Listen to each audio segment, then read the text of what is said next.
ठीक है, देखिए क्वेश्चन मतलब समझिए, अप स्ट्रीम का मतलब क्या है? अप स्ट्रीम का मतलब है रिवर के फ्लो के अगेंस्ट, उल्टा, ठीक है ना। और डाउन स्ट्रीम का मतलब है फ्लो के साथ।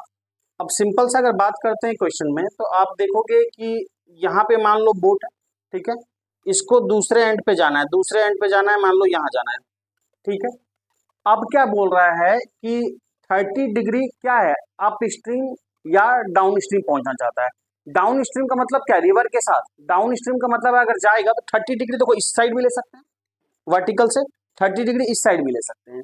अगर बोला जाए डाउन स्ट्रीम रिवर के साथ, मतलब 30 डिग्री क्या होगा, इस साइड। और अप स्ट्रीम बोला जाए मतलब रिवर के फ्लो के उल्टा जाना चाह रहा है, रिवर इधर बहाना चाह रहा है, ये इधर ना जाके ये इस तरफ जा रहा है, रिवर से पंगा ले रहा है, मतलब क्या होगा, 30 डिग्री इधर। ये एंगल क्वेश्चन में दे रखा है 30 डिग्री, पहले समझ में आया ये 30 डिग्री कौन सा एंगल है? ये वाला एंगल क्या है, 30 डिग्री। अब कंपेयर करना होगा ना, तो सबको एक ही जगह पे लाना पड़ेगा, एक जगह पे नहीं लाओगे तो कंपेयर नहीं कर सकते। अब क्या है कि बात समझना यहाँ पे, अब रिवर कैसे फ्लो कर रहा है, रिवर की वेलोसिटी दे रखी है कितना, 5 मीटर पर सेकेंड। तो रिवर अपना ऐसे हॉरिजॉन्टली फ्लो करता रहेगा, रिवर इस तरह से फ्लो होता रहेगा, रिवर ऐसे फ्लो होता रहेगा। अगर मुझे कंपेयर करना है तो सारे को एक ही जगह पे लाना पड़ेगा, तो ये रिवर का फ्लो हो गया वी आर। रिवर की वेलोसिटी कितना दे रखी है, 5 मीटर पर सेकेंड, ठीक। अब क्या है, उसको जाना कैसा है, जाना कैसा है मतलब चाह रहा है फाइनली वो यहाँ पहुंचे, 30 डिग्री पे फाइनली वो यहाँ पहुंचे।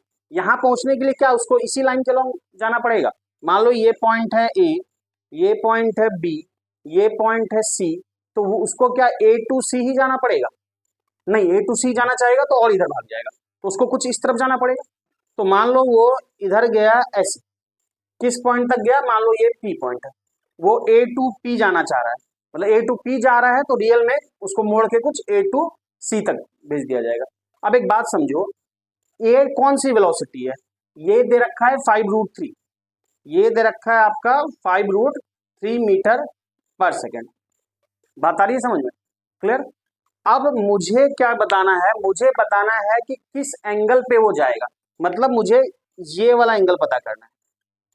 समझ में आ रही बात, ये वाला एंगल मान लिया कुछ से थीटा, ये एंगल पता करेंगे तो वर्टिकल से टोटल एंगल क्या हो जाएगा, मेरा answer theta plus 30।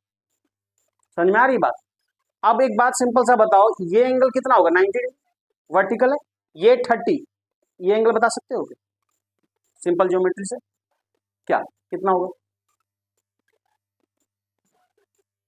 Exterior angle, exterior angle होता है ना 90 प्लस 30, ये कितना हो जाएगा, 120।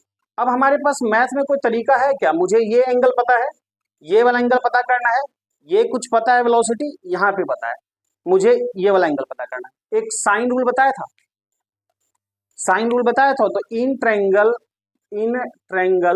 अगर मैं लिखता हूं ए पी सी, अगर इसमें हम साइन रूल लगाते हैं, साइन रूल क्या था, a by sine a equal to b by sine b equal to c by sine सी।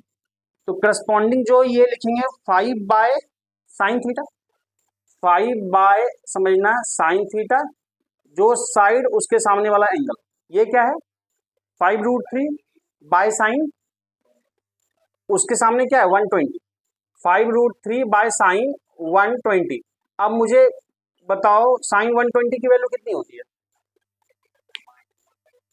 5 से 5 गया, काम तमाम, साइन 120 की वैल्यू 1/2, तो साइन 120 की वैल्यू हो गई 1/2, यानी कि ये क्या है √3, साइन 120 कितना बोल रहे हो, सही बोल रहा है पक्का, 180 माइनस भूल भी गए तो 180 माइनस 60 करोगे ना, तो 60√3/2 आएगा ना, तो ये क्या आएगा √3/2, तो ये ऊपर चला जाएगा, क्या हो जाएगा sine theta 1 by sine theta equal to 2, तो साइन थीटा इक्वल टू कितना आ जाएगा 1/2, और साइन 1/2 कितने की वैल्यू होती है, बहुत सुंदर 30 डिग्री, तो 30 डिग्री, तो ये 30 ये भी 30, तो टोटल कितना एंगल पे जाएगा वो 30 प्लस 30 60 डिग्री। तो फाइनल आंसर क्या होगा, ही विल स्विंग 60 डिग्री, किससे, तो फ्रॉम वर्टिकल। अब क्वेश्चन में जहां से दिया होगा, क्वेश्चन में दिया होगा वर्टिकल से, तो हम वर्टिकल से बोलेंगे, या फिर क्वेश्चन में बोला जाए इस लाइन से एसी से, तो कितना होगा 30 डिग्री। क्लियर है यहाँ तक, पक्का, कोई दुख तकलीफ तो लिख लो। सबसे और भी तरीके हो सकते हैं, पर सबसे आसान तरीका साइन रूल से करना है। हाँ बताओ।